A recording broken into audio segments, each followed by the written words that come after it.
किस्सा तुतैनखामेन की रहस्यमय कब्र का। Do you know about Tutankhamun? If you don't know then you must watch this video.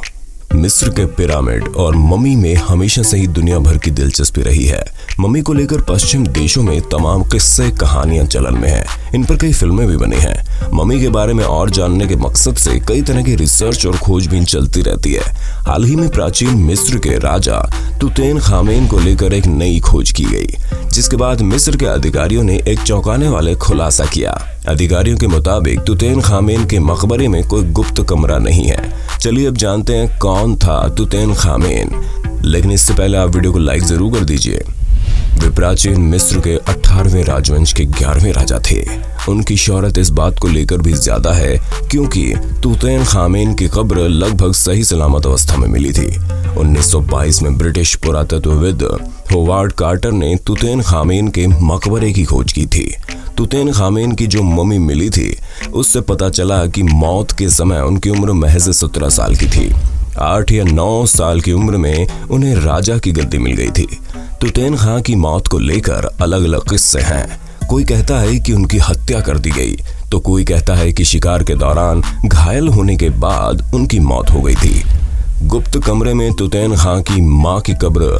इससे पहले मिस्र के अधिकारी दावा करते रहे हैं कि इस युवा राजा के 3000 साल पुराने मकबरे की दीवार के पीछे एक गुप्त कमरा है। एक थ्योरी में कहा गया कि तुतैनखामेन के मकबरे में गुप्त चैम्बर है जिसमें रानी नेफरतीती का मकबरा हो सकता है। कई लोगों का मानना है कि रानी नेफरतीती तुतैनखामेन की मां थी। इस छिपे हुए मकबरे को खोजने का काम तब शुरू हुआ था जब ब्रिटिश पुरातत्वविद निकोलस रिवेस को प्लास्टर के नीचे दरवाजा होने के कुछ सबूत मिले थे। रानी की 3000 साल पुरानी मूर्ति 2015 में छपे निकोलस रिवेस के research paper the burial of Nefertiti के मुताबिक रानी नेफरतीती के लिए भी एक छोटा मकबरा बनाया गया था और उनके अवशेष भी इसी मकबरे के अंदर हो सकते हैं। नेफरतीती के अवशेष कभी मिल नहीं सके, लेकिन उनके बारे में जानने की कोशिश हमेशा होती रही। रानी नेफरतीती की एक 3000 साल पुरानी मूर्ति आज भी मौजूद है, जो प्राचीन मिस्र में उनकी पहचान को और भी पुख्ता करती है। ये भी माना जाता है कि रानी के पति फराओ अखनातन की मौत और उनके बेटे के गद्दी पर बैठाने के बीच जो वक्त था, उस दौरान रानी ने मिस्र पर शासन किया। तुतैनखामेन का मकबरा। कहा जाता है कि उन्होंने अपने पति के साथ ईसा पूर्व 1353 से लेकर ईसा पूर्व 1336 तक शासन किया। महारानी नेफरतीती और फराओ अखानातेन का नाम मिस्र के प्राचीन इतिहास से इस कारण मिटा दिया गया क्योंकि अखानातेन ने अनेक मिस्री देवताओं की पूजा के स्थान पर केवल एक देवता यानी सूर्य देवता की पूजा शुरू कराई थी। पुरातत्वविद निकोलस के सनसनीखेज पेपर सामने आने के बाद कई और बातें सामने आई, जिससे गुप्त कमरा होने के दावे को बल मिला। मिस्र के अधिकारियों ने भी कह दिया कि उन्हें 90% तक यकीन है कि तुतैनखामेन के मकबरे में एक और गुप्त चैम्बर है।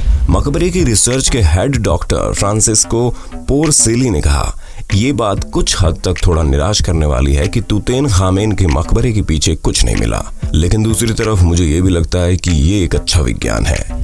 तुतैनखामेन का रहस्यमय मकबरा। जब तुतैनखामेन की कब्र को खोदने का काम चल रहा था, उस दौरान इस मिशन से जुड़े कई लोगों की मौत की खबर आई। पुरातत्वविद होवार्ड का यह मिशन 1922 के दौरान चल रहा था। इसे वैली ऑफ किंग्स की खोज कहा गया। जब कई लोगों की संदिग्ध मौत के बाद इस मिशन में पैसे लगाने वाले ब्रिटिश रईस लॉर्ड कार्नारवॉन की भी मच्छर काटने से मौत हो गई, तो इसे फराओ तुतैनखामेन के श्राप का नतीजा बताया गया। समझ में आया क्या? आया कि नहीं कमेंट में बताइए ना। और हाँ, जाते जाते कमेंट में जय हिंद जरूर लिखिएगा।